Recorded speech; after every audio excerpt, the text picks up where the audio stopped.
Hello বন্ধুরা, good morning সবাইকে। তো আজকে সকাল সকাল রেডি হয়ে গেছি, দেখো। তো আজকে হচ্ছে থার্ড দিন, মানে তৃতীয় দিন। আজকে যাব ছাঙ্গু লেক, বাবা মন্দির আরও আউটসাইডগুলো ঘোরার জন্য। তো সেই জন্য রেডি হয়ে পড়েছি, নিচে গাড়ি অপেক্ষা করছে। তো গাড়িতে উঠে গেছি। ছাঙ্গু লেক, বাবা মন্দির, নাথুলা পাস যাওয়ার জন্য কিন্তু আগে পারমিশন করাতে হয়। তোমরা আমার আগের ভিডিওটাই দেখতে পেয়েছো। হোটেলে এসে আমরা আধার কার্ড দিয়ে এখানে কিন্তু পারমিশন করিয়ে নিয়েছিলাম, আর পার হেড 500 টাকা করে নিয়েছিল। দেখো যেতে যেতে একটু নেমে পড়লাম। সারা রাস্তা দেখো পুরো বরফে ঢেকে গেছে, জাস্ট অসাধারণ। পুরো রাস্তা বরফে ঢেকে গেছে, পাহাড়গুলো দেখছো পুরো বরফে একদম সাদা হয়ে গেছে। আর এখান থেকে একটা ভালো জিনিস তোমাদেরকে দেখাবো, তো সেই জন্য আর কি নামা। এইখান থেকে জানো তো কাঞ্চনজঙ্ঘা পাহাড় দেখা যায়, তোমাদেরকে দেখাবো। তো তার আগে দেখো কত বরফ। আমি তো খুব আনন্দ পেয়েছি, এরকম ফার্স্ট টাইম বরফে এসেছি। তো দেখো এখানে কত বরফ জমে গেছে, ঠান্ডা লাগছে হাতে, তাও কিন্তু মজা লাগছে, বেশ ভালোই মজা লাগছিল। আর হ্যাঁ বন্ধুরা, পারমিশন করানোর জন্য তো ভোটার কার্ড লেগেছিল। তো অনেকক্ষণ বরফ নিয়ে চোরাচুরি করার পরে এবার তোমাদেরকে দেখাবো কাঞ্চনজঙ্ঘা পাহাড়। তো চলো তোমাদেরকে দেখিয়ে দিই। তো এই দেখো কাঞ্চনজঙ্ঘা পাহাড়। এখান থেকে ভালোভাবে তোমরা কাঞ্চনজঙ্ঘা পাহাড়টা উপভোগ করতে পারো। তারপর কাঞ্চনজঙ্ঘা পাহাড় দেখে আবারও এগিয়ে গেলাম। পুরো দেখো বরফে ঢাকা, সারা রাস্তা পুরো বরফ আর বরফ। যেহেতু আমরা জানুয়ারি মাসে এসেছিলাম, আর এই সময় প্রচুর বরফ, মানে সারা রাস্তায় এরকম বরফ থাকে।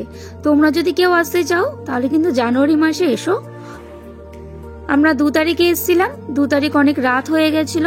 হোটেলে এসে এখানে আধার কার্ড দিয়ে সমস্ত কিছু পারমিশন করিয়ে নিয়েছিলাম। আজকে হচ্ছে 4 তারিখ, কারণ 3 তারিখে আমরা আশেপাশে লোকেশনগুলো ঘুরেছিলাম। পুরো সারা রাস্তা একদম এরকম বরফে ঢাকা দেখতে পাবে। তো সবার প্রথমে ভিজিট করলাম বাবা মন্দিরে। তো বাবা মন্দির নিয়ে কিন্তু অনেক কাহিনী আছে, যেটা তোমরা জানতে হলে আমার কিন্তু আগের ভিডিওটা অবশ্যই দেখো। এটা হচ্ছে বাবা হরভজন সিং এর মন্দির। এই মন্দির কেন হয়েছিল, কি জন্য, সমস্ত কিন্তু তোমরা ওই ভিডিওতে দেখলেই বুঝতে পারবে।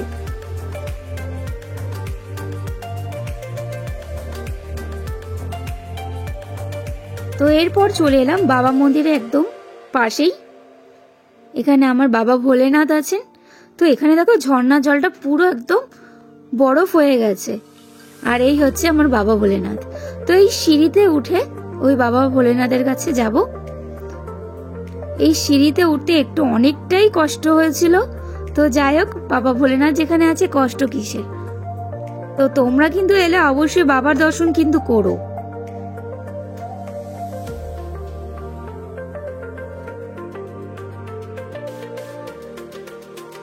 হর হর মহাদেব এই বলে এগিয়ে গেলাম। এখানে অনেকগুলো সিঁড়ি পার করে তবে গিয়ে কিন্তু তুমি বাবার কাছে পৌঁছাতে পারবে।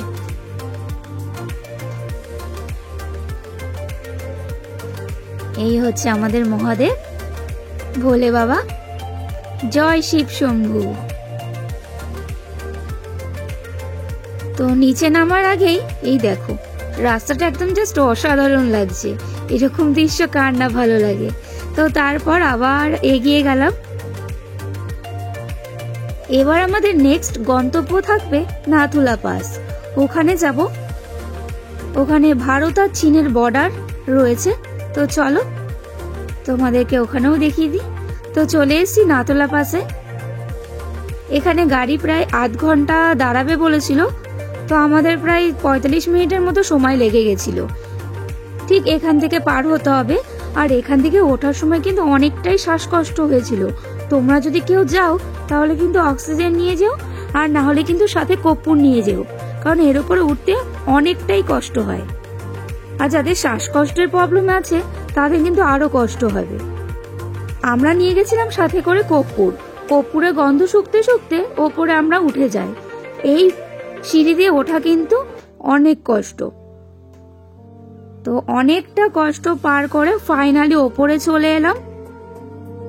তো ওপরে যখন এদিকটা আসি, বললো এখানে নাকি ক্যামেরা বারণ। তো সেই জন্য আর কি এই লোকেশনগুলো অতটা ভালো আমি তোমাদেরকে দেখাতে পারছি না। ঠিক এই দিকটা হচ্ছে ভারতের পতাকা, মানে ভারতের জায়গা, আর ওই দিকটা হচ্ছে চীনের বর্ডার। ভারত আর চীনের বর্ডারটা তোমরা ভালোভাবেই দেখতে পারবে তোমরা যদি এখানে আসো। যেহেতু এখানে অতটাও ক্যামেরা অ্যালাউ ছিল না, তো সেই জন্য আর কি তোমাদেরকে ভালোভাবে দেখাতে পারিনি।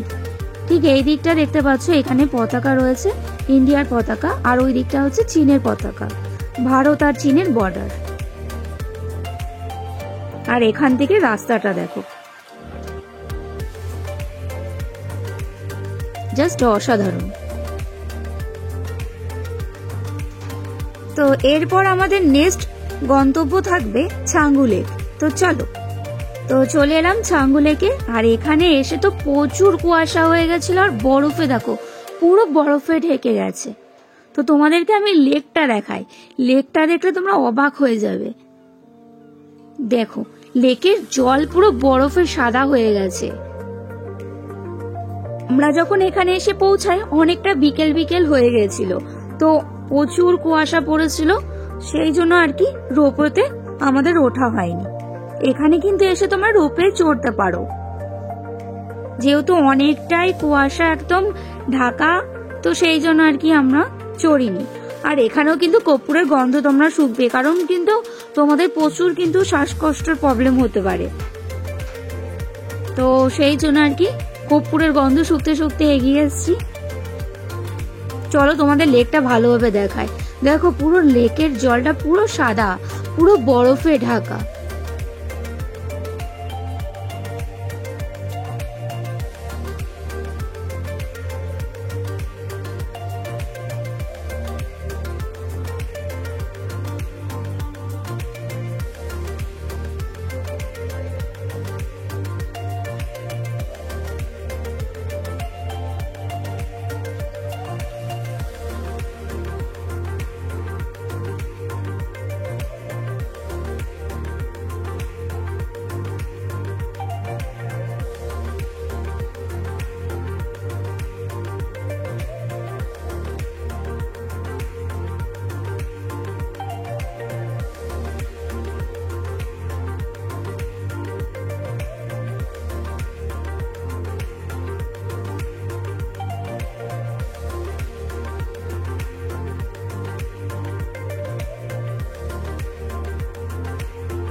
আর পাহাড়ের গাছগুলো পুরো বরফে একদম ঢেকে রয়েছে, দেখতেই পাচ্ছ।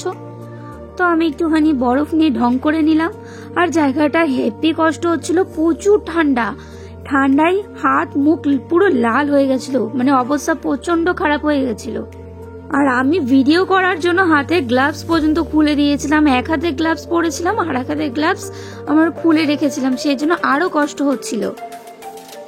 কিন্তু এই জায়গাটা আমার বেশ ভালো লেগেছে, কষ্ট যায় দারুণ লেগেছে। তারপর এতটাই মানে কুয়াশায় ঢেকে গেছিল যে ওখান থেকে আমাদের তাড়াতাড়ি বেরিয়ে আসতে হয়েছিল, কারণ অবস্থা ওখানে খুবই খারাপ হয়ে গেছিল। দেখো আমরা যখন ফিরি আমাদের রুমের দিকে, তখন কিন্তু দেখো পুরো কুয়াশায় ঢাকা, কিচ্ছু দেখা যাচ্ছে না, পুরো বরফে ঢেকে গেছিল। পুরো মনে হচ্ছিল গাড়িতে ছিলাম, পুরো মুখের সামনে থেকে যেন মেঘগুলো ভেসে বেরিয়ে যাচ্ছে, এরকম মনে হচ্ছিল। দেখো পাহাড় পুরো সাদা হয়ে গেছে, যখন আসলাম তখন কিন্তু অল্প বরফ ছিল, আর এখন পুরো সাদা হয়ে গেছে।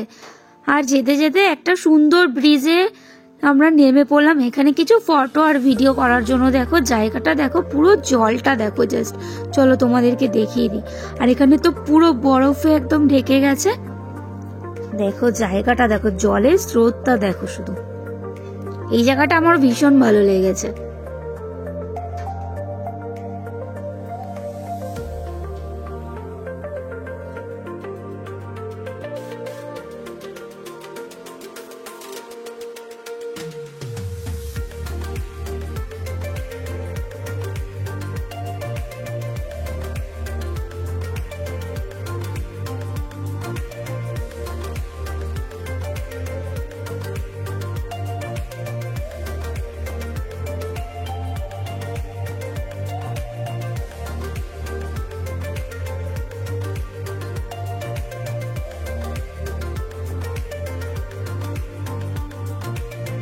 তো এই ব্রিজের এখানে এসে আমরা কিছু ফটো ভিডিও তুলে নিলাম।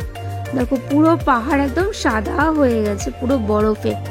তো এই জায়গাগুলো আমার বেশ ভালো লেগেছে বন্ধুরা। তোমরা যদি আসতে চাও তাহলে কিন্তু অবশ্যই এসো। আর কিভাবে আসবে আমার কিন্তু আগের ভিডিওতে সবকিছু দেওয়া রয়েছে, তোমরা চাইলে দেখতে পারো। টাটা।